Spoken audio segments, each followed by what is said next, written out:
If I was to kind of bring an analogy, sometimes at the car wash, I remember these huge trucks would come so that we could wash them, get them really clean. And they would go into these like muddy areas, they would play around, and they had mud about maybe at least a foot thick. And it was thick, and it was baked on it because it took them like 2, 3, 4, 5 weeks to come to the car wash. It would take, I think, myself, my brother, and my father to spend maybe half hour just to get the mud off, okay? So when you have a negative issue and that negative issue replays itself, it gets baked in your brain, okay? And the more it's baked, okay, the harder it is for it to come off. And so what you're saying is you went through this intellectual baptism, okay? And it's not baptism by fire the way we do at the car wash. It's baptism by fire. It's not water, it's fire. Why? You need everything out, okay? And the nice thing about fire is not only does it get rid of the dirt, it also gets rid of the desire that leads you to the dirt, do you see? So it's like a one-stop shop. You know, let's just say you say, let's talk about racism, hypothetically speaking. That's your question.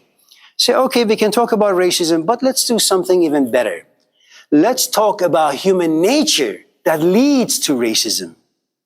Because if you can figure out human nature, there's a good chance you will have figured out all the difficulties, all the issues that are created by human beings. Racism, bigotry, war, mayhem, all that stuff. Okay? Human nature. Now, so what we have at this stage is what we call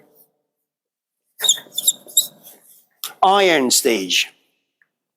It's metal. It's dense.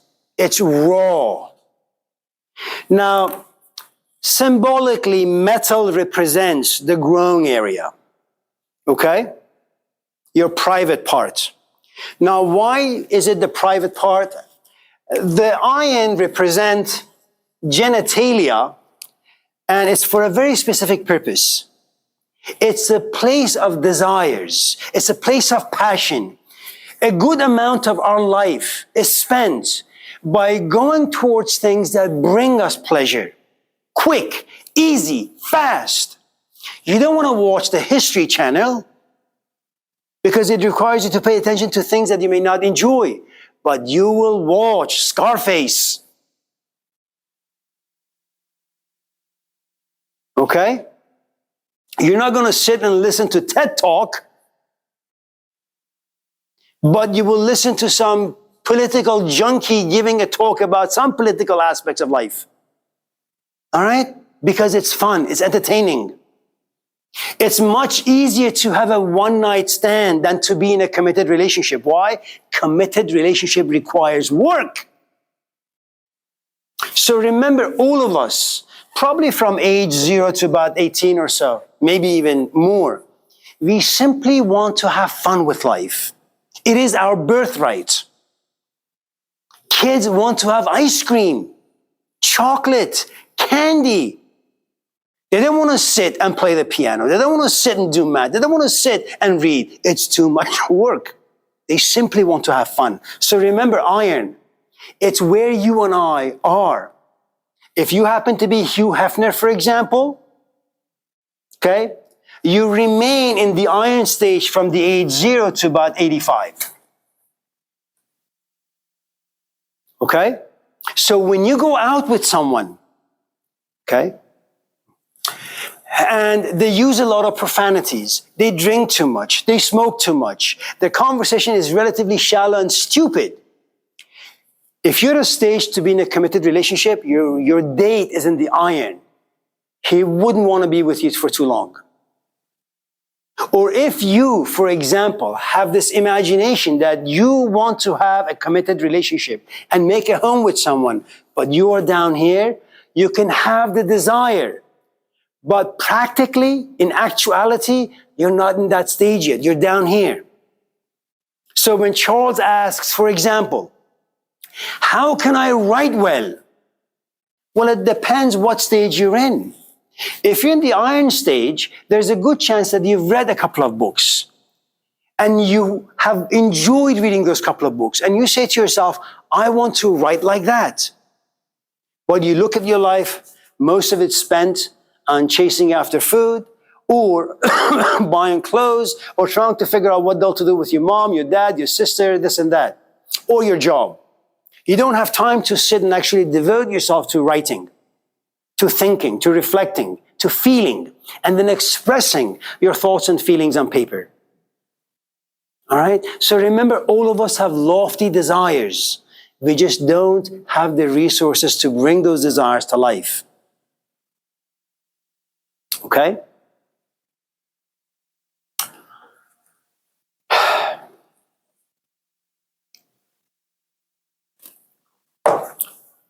So remember, iron. Now, what makes iron also very interesting is the following. Just in case, some of us in this class have experienced this. Let's say you are in a relationship. Okay? And it's boring.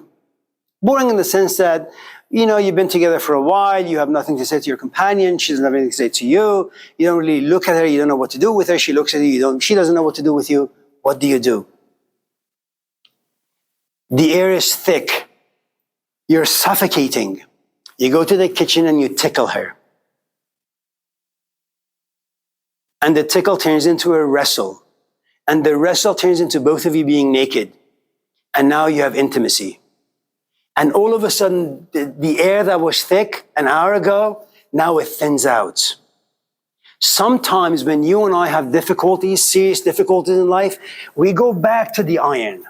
It's a quick fix to a problem that's, for the most part, unfixable. Let me give you a different example. Imagine, I had a friend who lived on top of this hill. They had built a house. The architect and the engineer who built this house failed to pack the dirt really, really well. And one of the things about building a house on top of a hill is that you have to build your house on a dirt that's solid, that's sitting on top of a rock, you see, so it doesn't slide, okay? And so you dig down and you pour concrete, you put pillars or piers, and then you do the structure on the top. So what happened as time goes on, this house that was flat, it begins to get slanted. And when your house becomes slanted, eventually it's going to impact the windows and the doors. They won't close well, they won't shut well. So one day he calls me and says, can you fix the window? I say, yeah, I can fix the window. It's going to cost you about $2,000. The problem is this. In about 6 months, this brand new window won't open. Because what the problem is, the entire house is slanted. You have a couple of options. Get a bulldozer, get rid of the entire thing. Build some piers, okay? Or find the rock at the very bottom of this hill, build on that, okay? Or sell it and move away. Let the problem be someone else's. So again, sometimes when life up here, okay, your home life is not too good, iron. And it can be all sorts of things. It could be smoking, it could be drinking, it could be sexing, anything that will give you a result in like a 10-minute period. Okay? So if you're bored in this class, what do you do, for example? What's the quickest way? You daydream. You begin to fantasize. For those of you who are a bit more brave and perhaps a bit more callous, you play with your cell phones. You begin to text. Why? Because boredom is difficult. Because it creates frustration. You have to look at someone, hear them speak, not enjoy what they're talking about. And yet something about you says, nah, I'd rather do something easier, which is what? Well, you begin to daydream. You go to the past, you go to the future, you play with something. All right? That's the iron. The inability to cope, to survive life's difficulties healthily. Okay. Now, the next is what we call bronze. Bronze is usually referred to the abdomen. It's what we call a place of power. Consider someone like Donald Trump. This is a man who lives in the cradle of iron, pleasure. Okay? Everything about his life is about pleasure. Okay? The women he's with, the way he spends his money. But then he says, I'm at a place where I have enough money. Money equals power. And what happens when you have a little power? If you have one house, you want 2 houses now. Then you want 3 houses, and you want 4 houses. So when you have money, you want that money to be more. Okay? So what happens with power, very much like this, you have one of the deadly sins coming in your way, which is called greed. If something gives you pleasure, you want more of it. Now, what happens here in the bronze, which is power, if it gives you pleasure, you want more of it. Remember now, in the iron, you did things because of pleasure. Smoking, drinking, sexing.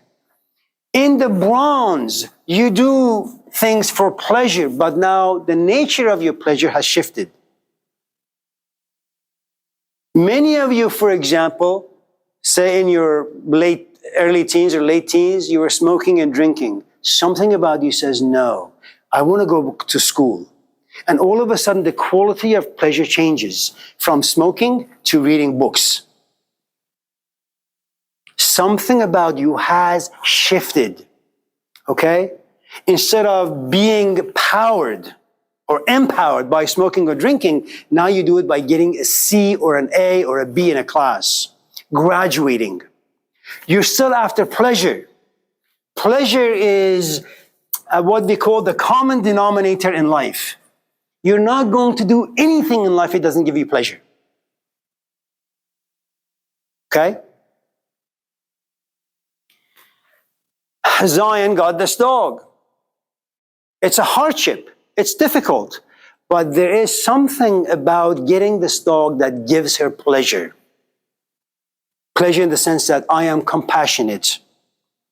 I empathize with animals. I love animals. It's difficult to walk the dog every day. It's difficult to buy food for him or her every day. But despite all the pain, there is pleasure in it. So remember, everything about life is about pleasure. Stan, he has to get a hip replacement. It means what? Right now, he experiences discomfort. When he has surgery, there's going to be discomfort and pain. After about 2 months, pleasure comes in. He goes through the pain to get to pleasure. Okay? Don't forget that. So, bronze is a place of power. Julian asks, can we talk about these stages, the metal stages? He's saying, I heard something that someone said in this class a long time ago, namely Chris, about the gold stage. What the heck is that? That curiosity in Julian creates an intellectual poverty. I want to know. It's food, but it's food for his brain. And it's food for his emotions. Okay? And now that he sees it on the board, maybe he can have a few degrees of pleasure by hearing it and seeing it on the board. All right? Now, there comes a point where from iron, you go to bronze. And then you get to this strange place. And remember, this really just revolves around you as an individual. Bronze also revolves around you as an individual. It's about you. It's about your pleasure. You get to a place called silver. Silver is about the chest area. Okay? Now, the thing you need to understand is, I don't know how people get from iron to bronze, from bronze to silver. No one knows. Remember, if we knew how to push people into growth, the Buddha would have done it. Muhammad would have done it. Jesus would have done it. Okay? Lao Tzu would have done it. This is all a mystery. Okay? Why didn't someone like Stan figure out who he was, what he was when he was 15. Did he really have to wait till he's like 60? The answer is, well, no, he didn't, but we just don't know how we can make people realize certain things. Dave knows he's late, right, Dave? He knows he got to be here on time. He knows that. But knowledge by itself is insufficient. How do you discipline yourself to wake up at 8, shower, get on the road to be on campus by 9:15 or 9:20? So it's not that we don't have the knowledge. We don't know how to bring the knowledge to life. We don't know how to apply it. Okay? So just because you read a lot of books, just because you think a lot of thoughts, it doesn't mean that you can apply them, because their application requires a different set of knowledge. He knows how to go to Safeway and buy spaghetti. He knows how to go to Safeway and buy mushrooms. He also knows how to turn on the stove and how to boil water. He just doesn't know how to bring all those components together to make a nice, delicious dish. And how will he know? He tries, fails, tries, fails, tries, fails. With every try and failure, he wastes money, he wastes energy, he gets disappointed, he gets angry, and he has to survive all those emotions if he wants to become really good at cooking. So remember, whenever you want to apply information to make it real, to bring it to life, you're going to fail. Survive the failure. Okay?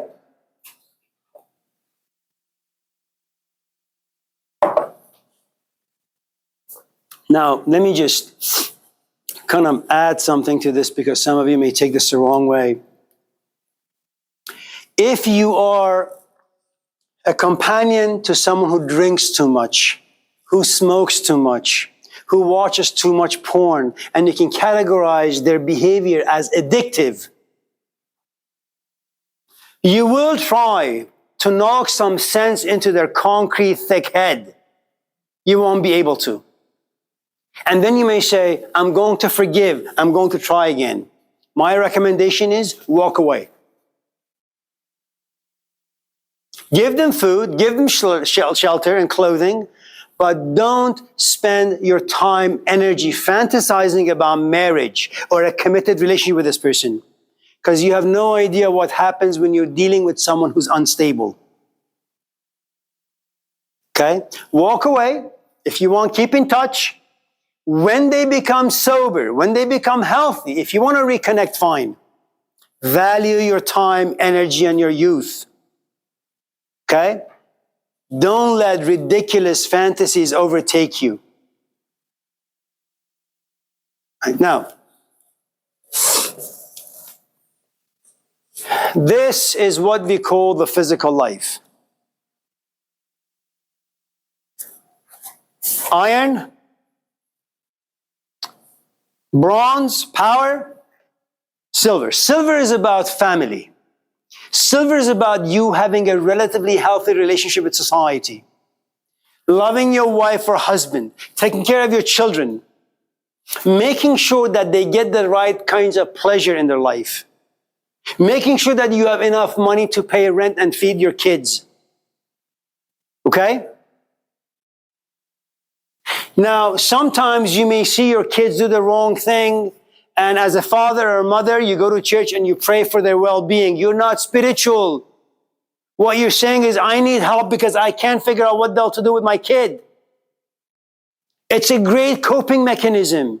So just because I say you're not spiritual, it doesn't mean you're doing anything negative or wrong. It just means you're using God to fix your physical life. Okay? You're not there to understand God. You're not there to understand yourself. Now, the other thing you need to understand about these three stages is the following. If I ask you who you are, you say what? I am addicted to porn. That's who you are. If I say who you are, you say, I'm a student. If I say who you are, you say, I am a father. You are the stage in which you belong. Okay? Now, do not read books that say you are something that you are not.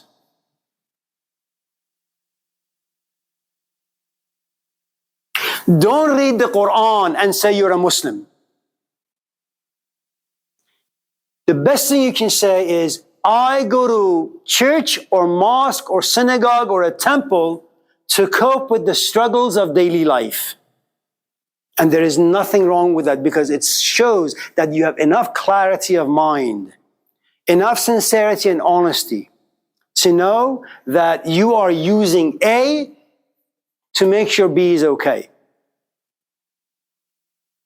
Okay? Now,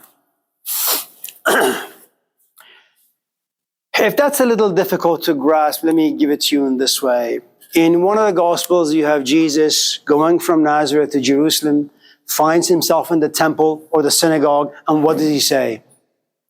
Jerusalem, city of God, right?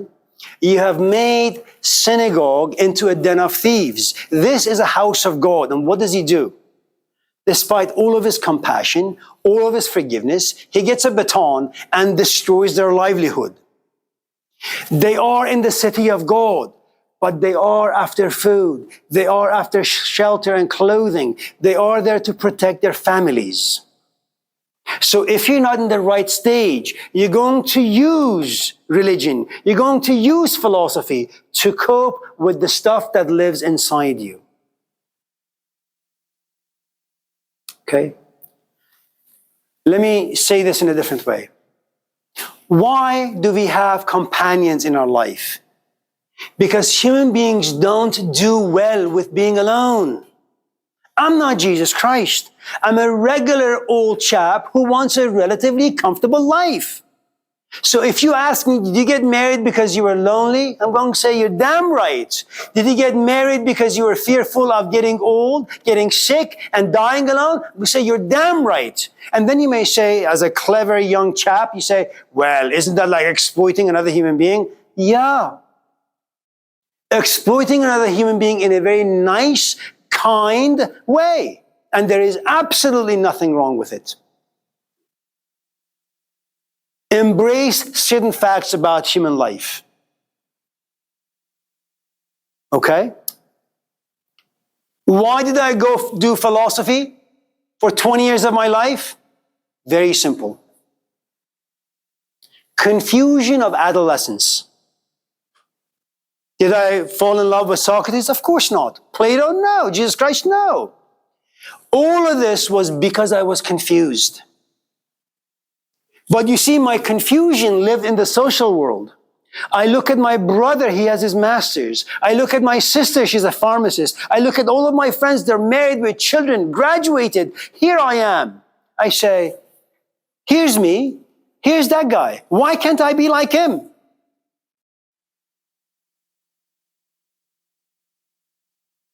Okay?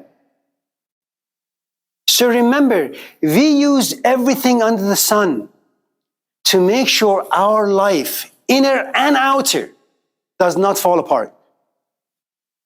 Okay? Now,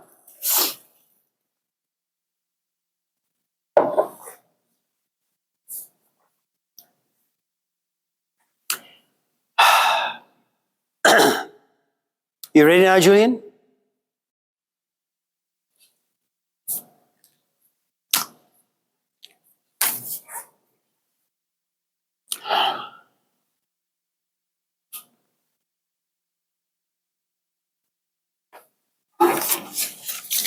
Okay, now, pay attention. Yeah, Zion.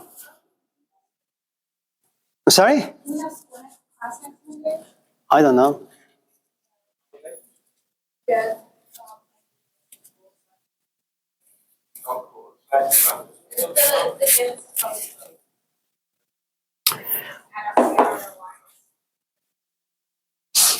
Okay, now, there is, outside of this world, there is a place called gold. Why is it that people desire to have gold? It never depreciates in value. It never corrodes. It stays the same. All these things, the silver, the bronze, and the iron, they will eventually accumulate dust and ultimately rust. They will corrode. They will disappear. Not gold. Now, how does one get to the gold?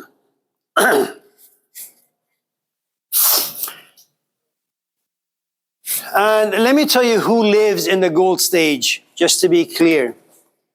In the gold stage, you have someone like Gilgamesh. You have someone like Moses. You have someone like Jesus. You have someone like Muhammad. You have someone like Malcolm X. You have someone like Lao Tzu and the Buddha.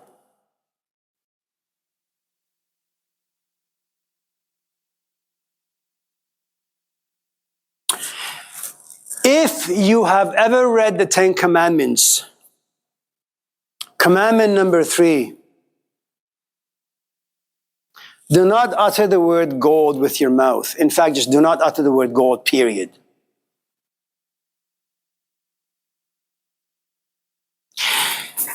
If your mind and your flesh lives in the iron stage, do not contaminate gold by speaking about it. You're not there yet. If you are in the bronze stage, don't speak of this. Have enough awareness and humility to keep your mouth shut. If you're in this stage, do not talk about this as if you know anything about it. Use it as a coping mechanism if you want to. Nothing wrong with that. But don't go out there saying, I know this and I know that. You don't. You only know gold within the context of your family life, within the context of your power life, context of your pleasure life, iron life. Now, his question is, how does one get to gold? In other words, how can I become like Socrates?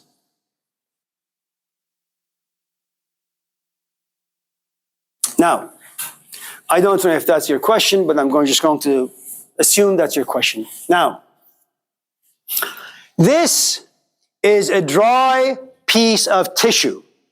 Okay? Now, this is iron.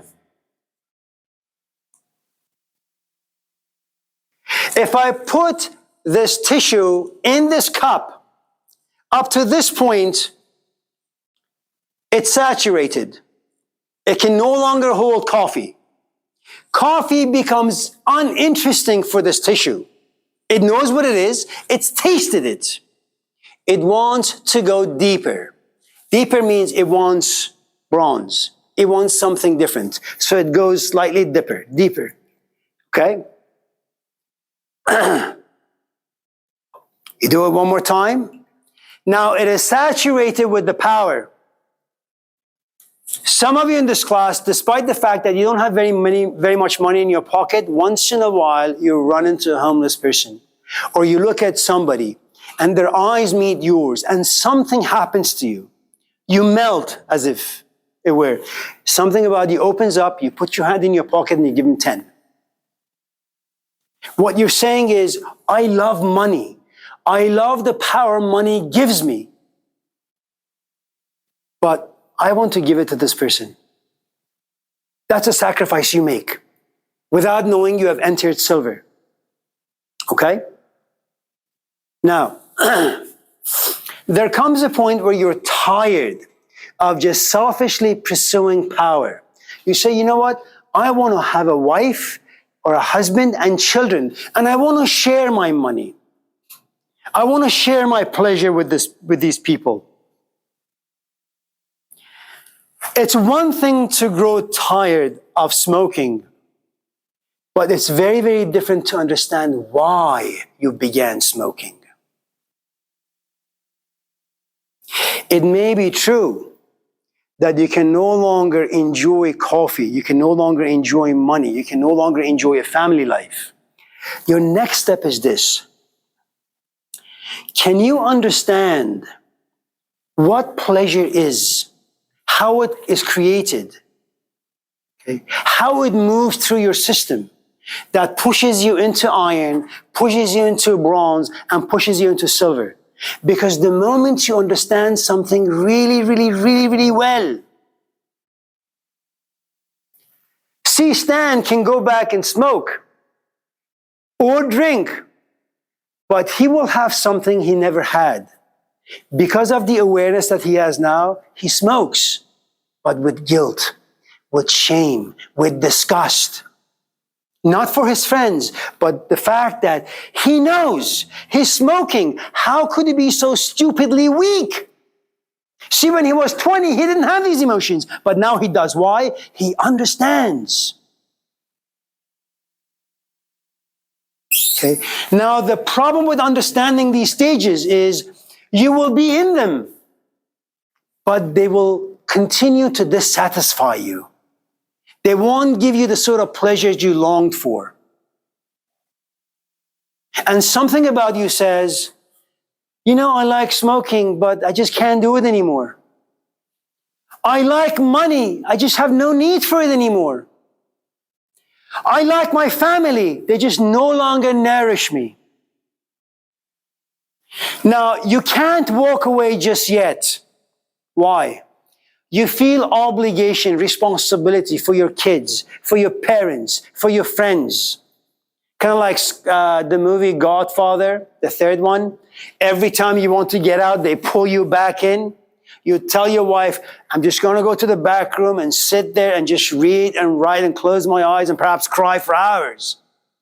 And as you're about to sit, your wife says, honey, we don't have milk, the kids, cereal. I said, damn it. Then you have to go back into the world. Okay? Now, how do you become like Socrates? Understand this stuff really, really well and understand your physical body within the context of these three areas of life, iron, bronze, and silver. Also understand the sort of emotions they create, the sort of desires they create, the sort of ambitions they create. Once you say, I've been there, I've done that, something awful happens to you.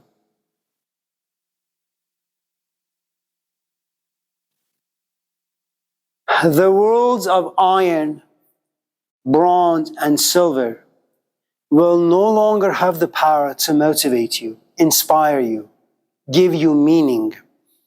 If that's a little difficult to grasp, think of it this way. You may become disgusted with your bicycle. It's no longer good. You may want to go and get yourself another bicycle. But when you look at the bike and say, there is no place for me to go, it means it doesn't matter whether you have a bike, an electric bike, a horse, a car, a Tesla, a jet, a helicopter, or you can go sonic speed. There is no place on this planet where you can go and have pleasure. These are two different things. Sometimes you become disgusted with your companion. Sometimes you just become disgusted with companionship, period.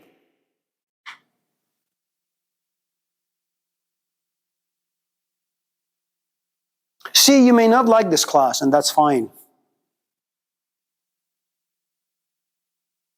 But you will have to go to other classes. And you may like those.